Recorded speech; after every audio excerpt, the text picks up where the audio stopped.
All right, everyone. We wanted to hop on here and give everyone a quick update because there is a new product coming out.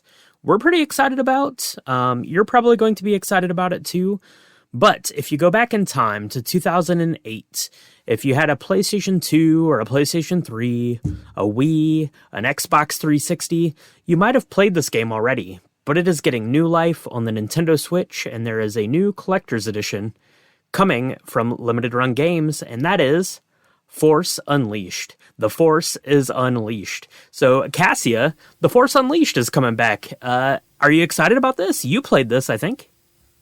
Yeah, it's funny because it was kind of around that time I was just waiting for, like, a KOTOR 3, you know? And I was like, ooh, this looks like a cool trailer. Maybe it's going to be KOTOR 3, then it's, like, The Force Unleashed, and it's about, Darth Vader's secret apprentice, and, like, I loved seeing all the bonus content kind of behind the scenes, and, like, I felt like the story was kind of, it made sense with, like, the old EU, and sure, yeah. At that time, the Clone Wars hadn't started up yet.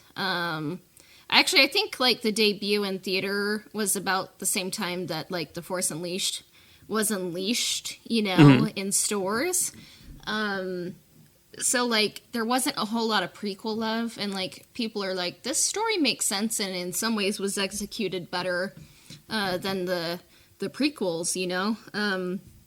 And the version I played is the PS3 because I'm a Sony person, like, baby Cassia, you know, had a PS2, you know, in the episode 118, you know, we were kind of talking about our childhood, you know, video game experiences. But what was cool about The Force Unleashed is, like, you could kind of tell that the graphics were much improved, and kind of the way things were destroyed. Like, some of the things, not everything, but, like, if you took out, use the Force on a tree, it would react, like, the way it should, not just, like, be destroyed the same way every time. And I remember, like, oh, wow, like, this stormtrooper is getting so dismembered, you know, like, and it remembers where it goes, you know? Right, yeah. And I just thought the cast was impressive. I mean, Sam Witwer, this was his first dip into the sea that is Star Wars, you know? And that's right. He's gone on to Darth Maul, Emperor Palpatine, Darth Sidious, and the Son. And I remember he was also in Smallville. I think season 8, you know, as Davis Bloom, and I was like, "That's Star Killer."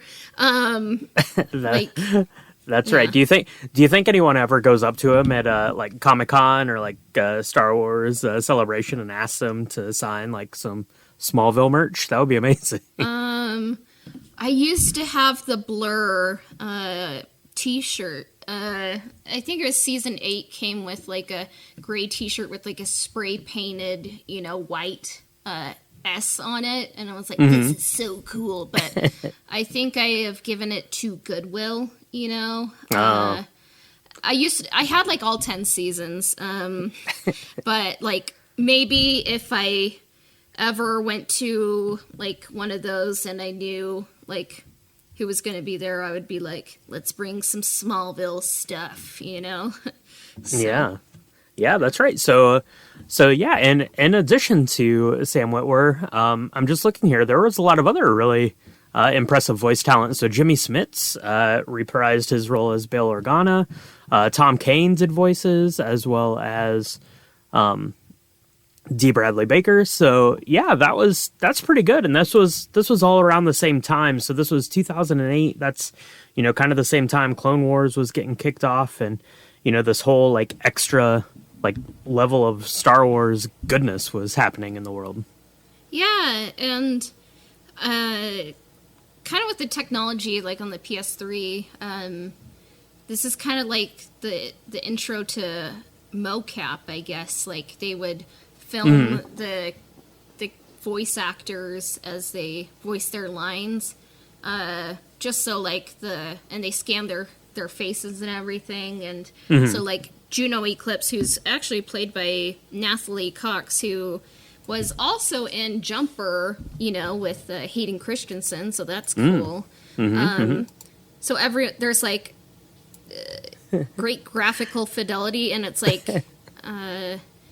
and like it's kind of tied to the performance they're giving, so it's not just like a character is like a puppet, and then like they're voice acting. It's like they're acting, and now it's like full on mocap. I think like people wear dots, and like you see with Uncharted how they would kind of like achieve those looks, and like right, yeah, the character would move with the actor. So like this is kind of like, the more that I think about it, like a lot of things were in motion, kind of like the Force, things were getting unleashed, like the graphics, technology, and everything. It was just like a fun, unexpected story that I feel like kind of bridged the gap between the prequels and the original trilogy. Like even down to the music, who I think this might have been Mark Grisky's first Star Wars score, or one of his first. Actually, he did KOTOR 2, and this was one of his other scores. Like, I feel like he just kind of really gets interesting, deep, moody scores. You can feel like the power of the Force, and there's also like edited like into the game, like you kind of hear like how some of the intro music is from the prequels, and like you kind of hear like the percussive quality, like the freedom that the prequels have, and then like as you see like the Empire kind of gain traction and like kind of take over, like it's kind of more like romantic and orderly, and not as much like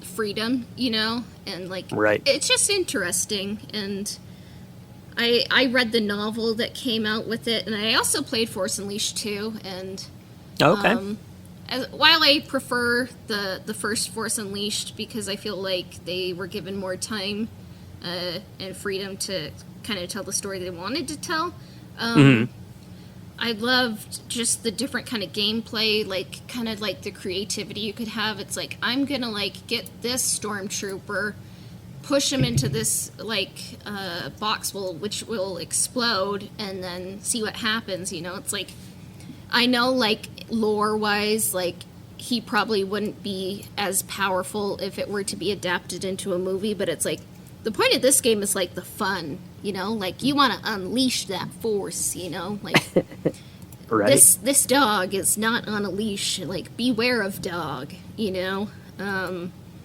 yeah, it's just fun. Yeah, that's right. Yeah, The Force Unleashed, it was like this big mixed media sort of thing. You touched on it a little bit there with the book and the soundtrack, but similar to the Shadows of the Empire. So there was the game and kind of all of the surrounding stuff. But yeah, that was 2008. It was kind of a breakout time for video games. Things were starting to evolve into what we're seeing now. And what we're seeing now is a new release of this game all the way in 2022. So, fast forward 14 years from the original release, we're getting a release on Nintendo Switch. Now that's coming out if you just want to get it digitally. You can do that on the Switch. April the 20th, it's coming out. For $19.99 US dollars, you can do that, get it, play it. That's what I'm going to do. But if you want to go to Limited Run, they're doing a special release of it. So they've done a bunch of the Star Wars properties, including the Knights of the Old Republic Switch port that Aspyr did. But they're doing The Force Unleashed as well. So you can get just the regular version of it. It's $34.99. That's just for the physical copy of the game and the slipcover and all that. But then they also have the premium edition, which is $89.99, which that is going to come with, let's see here. So this comes with the copy in a foil stamped box. It comes with a Force Unleashed steelbook, a Force Unleashed 18 by 24 inch reversible poster, character concept art cards, a commemorative coin, enamel pin, and a certificate of authenticity. That's what $89.99 gets you, US dollars. And then there's also the Master Edition, which is $174.99, and that's going to get you the foil stamp box. This one also comes with a hardcover strategy guide, the steelbook. It comes with a light-up holocron, which is pretty cool. The reversible poster, the concept art cards, concept art lithographs, which are neat, commemorative coin, and a miniature hilt replica, in addition to the enamel pin and the certificate of authenticity. But a pretty nice little package there. $174.99. That's a bit, but if you are into the Force Unleashed, this is probably a pretty cool collector's piece. You could put it on your shelf and have that. That would be nice. Yeah. Some really well thought out additions, and it's funny because I played the Force Unleashed on PS3 actually. That's actually kind of how Coden and I first met. The original co-host is Oh, okay. we played the Force Unleashed, and then my brother, he had the version on the Wii, and the story was basically the same, but just like Wii's, like Nintendo, kind of like the emphasis is like how you play rather than like the graphical fidelity, but like so it's kind of a different game. But it's not to say it's a bad game, but like some different stuff happens. Like the Secret Apprentice will go to Coruscant at some times and like fight the ghosts of like old Sith who, hilariously enough, have been canonized in Rise of Skywalker. So Yeah, that's right. Yeah. So I think that means that the Wii version of the Force Unleashed is canon. You know. So Yeah, that's right. It must be the most canon. And to my knowledge, that is the version that they're porting, is the Wii version. And this port is being handled by Aspyr, and we've talked a lot about Aspyr, obviously, because they're handling all of the Star Wars ports, including the KOTOR and KOTOR 2 ports, and the Knights of the Old Republic remakes. So we're very excited about that, and very excited to see Aspyr doing anything in the Star Wars universe, because that means they're moving forward, and hopefully that means that some good progress is being made in the Knights of the Old Republic remake. Yeah, Aspyr, good creators doing great things, and more Force Unleashed out there, I think is good for everyone, and we'll see what the future holds. That's right. Yeah, absolutely. So let us know down in the comments if you're planning on picking this up on the Switch, or if you're going to pick up one of these special editions from Limited Run. I need to decide which version I want to get. I'm leaning towards the fancy one, but I don't know for sure. So let us know in the comments which one you're leaning towards, or if you have any fond memories of playing this game. Let us know. We want to hear all of that stuff. And the Limited Run order window, it starts tomorrow as of recording, so April 15th, but it's going to run for 6 weeks. It's an open pre-order, so however many they do orders for, that's how many they're going to make and get that to you eventually. But if you want to play it early, go ahead and get that. That comes out on the 20th of April, just on the Switch, the digital version. So grab that and let us know if you're playing it, and let us know if you want to see it on Twitch, because I've been on there playing a little bit. It's twitch.tv/astro_droid_. And yeah, maybe we'll get into Force Unleashed a little bit. So thanks for joining us, and may the Force be unleashed. Oh, very nice, very nice.